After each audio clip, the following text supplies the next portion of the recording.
cette région du lac a plusieurs niveaux et dimensions de fragilité. Au-delà de l'aspect sécuritaire et humanitaire, il y a aussi beaucoup d'impacts de changement climatique. Il y a aussi des déficits de développement. Donc ce projet qui a 3 dimensions. La première dimension de reboisement environnemental qui essaye d'adresser un peu les défis au niveau du changement climatique.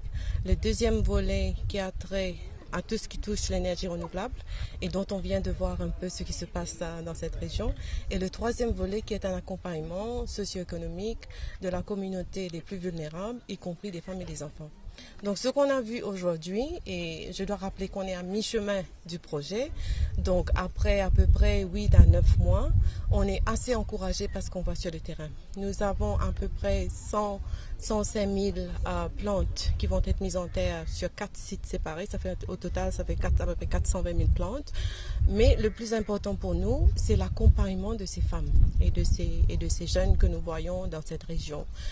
Nous pensons que les plantes qui sont mises en œuvre, parce que ce sont des arbres fruitiers en partie, ça peut permettre, au fur et à mesure que ça grandit, d'assurer un certain revenu à cette communauté qui est vulnérable. Mais nous pensons aussi qu'au niveau, de l'environnement physique lui-même, les plantes vont aider à arrêter un peu l'ensablement que nous voyons dans cette région du lac. L'accès à l'eau est très important, donc nous avons été ravis de voir qu'il y a des châteaux d'eau qui se construisent, etc. etc.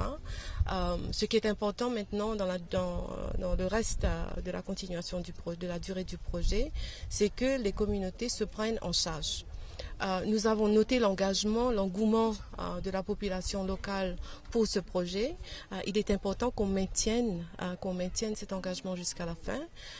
Nous apprécions aussi beaucoup l'engagement du ministre lui-même de l'Environnement et de ses cadres de son ministère pour essayer d'encadrer un peu, d'appuyer ce projet. Et nous pensons qu'avec l'appui de la France qui finance ce projet, qui est un partenaire très stratégique pour le PNUD, ça va nous aider à mettre en œuvre notre mandat qui est celui d'être au service des peuples et des nations dans la lutte contre la pauvreté, l'inégalité et l'exclusion.